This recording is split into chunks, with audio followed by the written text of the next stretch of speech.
Panorama group, जो सोचता है वो करता है। आपके अपने सपनों का आशियाना।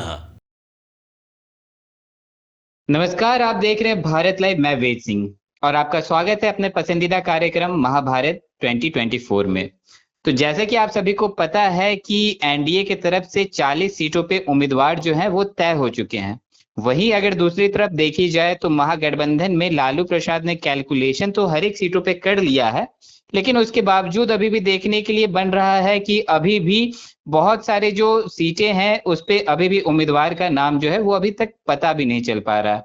तो क्या लगता है कि कहीं ना कहीं ऐसा भी देखने के लिए मिल रहा है कि जो महागठबंधन के जो घटक दल हैं उन दलों को लालू प्रसाद यादव के द्वारा डोमिनेट करने का कोशिश किया जा रहा है और कहीं ना कहीं ऐसा उन्होंने कर भी दिया है। तो इन्हीं सब तमाम मुद्दों पे बातें करने के लिए आज हमारे साथ जुड़े हैं बाबा जी। पहले बाबा आपका स्वागत है। धन्यवाद। बाबा, क्या लगता है कि इंडिया गठबंधन की तरफ से अभी भी जो लिस्ट जो बिहार को लेके जारी करनी चाहिए थी सीटों पर, तो वो अभी भी क्लियर नहीं नजर आ रहा है।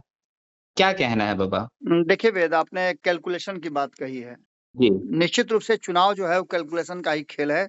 और इस कैलकुलेशन के खेल में कौन आगे निकलता है, किसका सर्वे रिपोर्ट कितना मजबूत होता है और किसका ग्राउंड रियलिटी से वास्ता है, इन सारी बातों को लेकर के चुनाव होता है। और चुनाव में आप जानते हैं कि युद्ध कौशल और चुनाव का कौशल कुछ अलग अलग ढंग से किए जाते हैं, अपने अपने तरीके से सभी लोग करते हैं।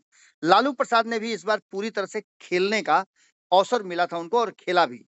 शुरू के आपने जी देखा होगा कि पहले चरण में उन्होंने अपने किसी भी घटक दलों को कोई मौका नहीं दिया, और सभी चारों सीटों पर उन्होंने पहले चरण में अपने उम्मीदवार उतार दिए। किसी से जी कोई राय मशवरा नहीं किया। इसको लेकर के नाराजगी भी हुई। बाद में फिर सब कुछ ठीक ठाक करते हुए डोमिनेट का तो प्रारंभ वहीं से हो गया था। इसके बाद जी दूसरा दूसरा डोमिनेट कि लालू प्रसाद ने किया है क्या, कि एक बार बहुत ट्रिक से वो उनको नजर आ रहा था कि कहीं ना कहीं जो बदली हुई परिस्थिति है, नीतीश कुमार इसमें थोड़ा कमजोर हुए हैं। नीतीश कुमार की पार्टी के भीतर भी कई तरह की खेमेबाजी हो रही थी। इसको लेकर के भी वो आशान्वित थे कि जितना अधिक सीट हो वो नीतीश कुमार के विरुद्ध लड़े। भारतीय जनता पार्टी से जितना अधिक हो सके उतने कम सीटों पे उनका भिड़ंत हो। लेकिन जो वर्तमान परिस्थिति देखने को मिल रही है, अब जो सीट शेयरिंग के बाद नाम की घोषणा हुई है, उसमें नाम तो उन्होंने बता दिया है। अभी भी एक सीट पर नाम उनका बाकी है, जबकि कांग्रेस में अभी भी कई सीटों पर नाम बाकी है। इसके अलावा मुकेश सहनी को जोड़ा गया है, उनकी भी सीटों पर कौन लड़ेंगे चुनाव, उनका नाम अभी घोषित नहीं हुआ है। लेकिन जो हमारे पास रिकॉर्ड है, उस रिकॉर्ड के हिसाब से अगर देखें तो भारतीय जनता पार्टी के विरुद्ध जो राष्ट्रीय जनता दल के उम्मीदवार होंगे, उन 23 में से 9 उम्मीदवार चुनाव लड़ेंगे भारतीय जनता पार्टी के विरुद्ध। तो वहीं जनता दल यूनाइटेड के विरुद्ध राष्ट्रीय जनता दल के 10 उम्मीदवार मैदान में होंगे।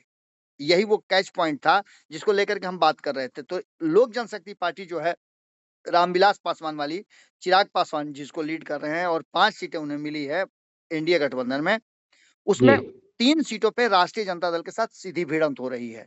यानी कि एक तरफ जहां भारतीय जनता पार्टी 17 सीटों पे चुनाव लड़ रही है, उसमें 9 सीटों पे उसका मुकाबला राष्ट्रीय जनता दल से है। जनता दल यूनाइटेड 16 सीटों पे चुनाव लड़ रही है, उसमें 10 सीटों पे उसका मुकाबला राष्ट्रीय जनता दल से है। तो वहीं लोक जनशक्ति पार्टी के 3, इसके अलावे एक हिंदुस्तानी आवाम पार्टी का जो सीट है उस पर राष्ट्रीय जनता दल चुनाव लड़ रही है। यानी कि जी 23 की 23 सीटें जो उसके पास है, हमने उसका एक कैलकुलेशन बता दिया। लेकिन जी उसके बाद अब ध्यान दीजिए कि जनता दल यूनाइटेड वर्सेस कांग्रेस, 9 सीटों में से 3 सीटों पर लड़ाई हो रही है। तो वहीं कांग्रेस को लालू प्रसाद ने भाजपा के 5 सीटों पर भिड़ाया, 9 में से। इसका मतलब आप समझ सकते हैं कि इन 5 सीटों पर भारतीय जनता पार्टी से अगर भिड़ंत राष्ट्रीय जनता दल करती, क्योंकि उसका दावा है कि उसके पास 33% वोट है, बहुत सारी बातें हैं, लेकिन ऐसा नहीं हुआ। कांग्रेस को उसने बलि का बकरा बना दिया। तो वहीं आपको बता दें कि लेफ्ट की बात अगर करें, तो लेफ्ट भारतीय जनता पार्टी के सामने 2 सीटों पे लेफ्ट को 5 सीटें मिली है। 5 में से 1 सीट आपको पता है कि लेफ्ट का एक ही एकमात्र सीट पर चुनाव लड़ रहे हैं, आरएलएम के प्रमुख उपेंद्र कुशवाहा, उनके साथ भिड़ंत है। तो वहीं जी लेफ्ट जो है वो भारतीय जनता पार्टी के साथ 2 सीटों पर और जनता दल यूनाइटेड के विरुद्ध 1 सीट पर चुनाव लड़ रही है। तो वहीं लेफ्ट जो है वो 1 सीट पर लोक जनशक्ति पार्टी से भी चुनाव लड़ रही है। इसके अलावा अगर बात करें तो भारतीय जनता पार्टी के विरुद्ध जो वीआईपी है वो 1 सीट पर, इसके अलावे जनता दल यूनाइटेड के साथ 2 सीट पर चुनाव लड़ रही है। अब इन सारी चीजों को लेकर के जो कैलकुलेशन आप कर रहे हैं, उस कैलकुलेशन में आपको समझ में आ गया होगा कि किस तरह से ये सारा का सारा प्रपंच जो है, खेल जो है वो रचा गया है। यानी कि जी अपनी अपनी 23 सीटों में से अधिकांश सीटें जो हैं 9 छोड़ करके बाकी की सभी सीटें अपने हिसाब से कमजोर विपक्ष के साथ लड़ने का प्लान बनाया था राष्ट्रीय जनता दल, जिसमें वो सफल भी रहे हैं। जी बाकी के दल काफी परेशान हैं, उनको इसीलिए उम्मीदवार चयन में भी दिक्कत हो रही है। अब जैसे आप मान के चलिए कि झंझारपुर दे दिया गया है वीआईपी को, यहाँ पर जी रामप्रीत मंडल, अब वो किस तरह का उम्मीदवार उतारें, ये असमंजस की स्थिति पैदा हो गई है। 11th आवर में उनको सीट मिला है, लेकिन चूंकि वो पार्टी को लेके चलेंगे, उनको सर्वाइव करना है, इसको लेकर के कहीं ना कहीं वीआईपी ने स्वीकार कर लिया है और अंत समय में उनके पास कोई ऑप्शन भी नहीं था। वहीं राधा मोहन सिंह की बात करें, जो मोतिहारी में उनको 1 सीट मिला वीआईपी को, तो यहाँ आप राधा मोहन सिंह को समझ सकते हैं कि जो पिछले 8-9 बार से जीतते आ रहे हैं, उनके सामने वीआईपी किस तरह से चुनाव लड़ेगी, क्या परिस्थितियां होंगी। बात करें गोपालगंज की, तो यहाँ भी डॉक्टर आलोक सुमन जो हैं जनता दल यूनाइटेड के, वो काफी मजबूत हैं। ये सीट भी वीआईपी को दी गई है। यहाँ भी उम्मीदवारों का चयन अभी तक नहीं हो पाया है। अगर बात करें कांग्रेस की, तो कांग्रेस का जहां एक तरफ भारतीय जनता पार्टी के बदले हुए उम्मीदवार शिवेश राम से सीधा मुकाबला होने जा रहा है, ये रिजर्व सीट है, तो वहीं पटना साहिब से रविशंकर प्रसाद, आप समझ रहे हैं कि कितने मजबूत हैं। रविशंकर प्रसाद को छोड़ दीजिए, यहाँ से भारतीय जनता पार्टी लगातार जीतती आ रही है और यहाँ खास करके कायस्थ उम्मीदवार का बोलबाला रहता है। तो यहाँ कांग्रेस को मिला है, कांग्रेस कई चुनाव लड़ी है और हारी है। हालांकि हम ये नहीं कह रहे हैं कि चुनाव भी हार जाएगी, लेकिन कैंडिडेट का चयन अभी तक नहीं हुआ है, तो एक तरह से समझिए कि रविशंकर प्रसाद को वाको भर मिला है। हमने बातचीत किया था कई लोगों से, जिसमें रणवीर नंदन ने तो साफ कह दिया था कि कांग्रेस के पास उम्मीदवार कहाँ है जो रविशंकर प्रसाद से मुलाकात करेंगे, उनसे मुकाबला करेंगे। सीधी सी बात है, उन्होंने कहा कि 4 लाख से ऊपर से हमारी जीत हो रही है, यानी एक तरह से वाको भरी कहिए। वहीं बीजेपी के साथ महाराजगंज में चुनाव लड़ने की बात हो रही है। जनार्दन प्रसाद सिग्रीवाल यहाँ चुनाव लड़ रहे हैं और उनके विरुद्ध में कांग्रेस को दिया गया यह सीट। यहाँ भी लड़ाई आप समझ सकते हैं कि बीजेपी के साथ तगड़ा लड़ाई है। जनार्दन प्रसाद सिग्रीवाल दूसरी बार चुनाव जीते हैं, अब तीसरी बार की उनकी तैयारी है। बात संजय जायसवाल की करें, तो इनका भी पश्चिम चंपारण में गढ़ है, यहाँ भी कांग्रेस को मिला है, तो यहाँ भी आप समझ सकते हैं कि लड़ाई किस तरह की टफ है। उसके बाद आप मुजफ्फरपुर की बात करें, तो मुजफ्फरपुर में राजभूषण निषाद को मिला है। कांग्रेस ने अभी तक अपना उम्मीदवार तय नहीं किया है। संभावित है कि अजय निषाद जो भारतीय जनता पार्टी से आए हैं उनको दिया जाएगा।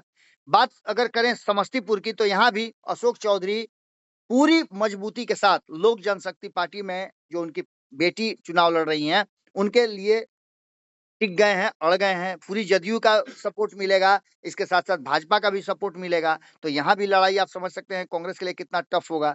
अभी तक उम्मीदवार का चयन नहीं हुआ है। कुछ उम्मीदवारों के नाम बताए जा रहे हैं, जो सबसे ज्यादा मजबूत उम्मीदवार हैं उनमें आईपी गुप्ता का नाम आ रहा है। आईपी गुप्ता अगर जी यहाँ से चुनाव लड़ते हैं तो वो कॉन्टेस्ट देंगे, ये बात भी तय नजर आ रही है। लेकिन देखना दिलचस्प होगा कि कांग्रेस आखिर किस आधार पर वहां चयन करती है, क्या आईपी गुप्ता पर भरोसा करती है, ये भी एक बड़ा सवाल है। क्योंकि आप जान ही रहे हैं कि कांग्रेस में क्या होता है। आजकल कांग्रेस में दिखाया कुछ जाता है, होता कुछ है और कहा कुछ जाता है। ये सभी बातें हो रही है। जैसे पप्पू यादव के साथ अब देखें किस तरह से खेला हो गया। जी बात करें अगर भागलपुर की, तो यहाँ अजय मंडल है। यहाँ भी मजबूत सीट है। मंडल वोट जो है यहाँ काफी संख्या में, पिछली बार भी आप चुनाव देखे होंगे मंडल ही जीत करके आए थे। अगर बात करें कटिहार की, तो यहाँ दुलाल चंद गोस्वामी बहुत मजबूत हैं। यहाँ तारिक अनवर को दिया गया है। हालांकि तारिक अनवर कई बार चुनाव जीते हैं, लेकिन वर्तमान जो स्थिति उनकी है वो कटिहार में बहुत अच्छी नहीं नजर आ रही है। बात किशनगंज की करें, तो यहाँ कांग्रेस डोमिनेट कर सकती है। यहाँ मोहम्मद जावेद जो है पिछला चुनाव जीते थे, लेकिन त्रिकोणीय संघर्ष यहाँ जो हो गया है, उसमें इस बार जदयू जो है जीत के लिए पूरी आसान्वित है और भारतीय जनता पार्टी भी कोई कोर कसर नहीं छोड़ेगी।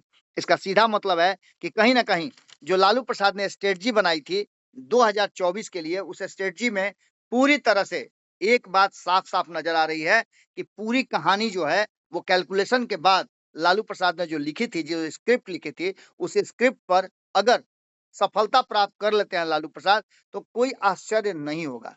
लड़ाई कड़ी जी है और लालू प्रसाद ने जो स्ट्रेटजी बनाई थी उसमें अपने साथी दलों को अपने साथ रखा तो जरूर था, लेकिन इसमें एक पॉइंट था और पॉइंट ये था कि अधिकांश सीटों पे भारतीय जनता पार्टी के विरुद्ध लड़ाया जाए और अपने कमजोर उम्मीदवारों के विरुद्ध चुनाव लड़ा जाए, जिससे कि जीत की संभावनाएं ज्यादा हो।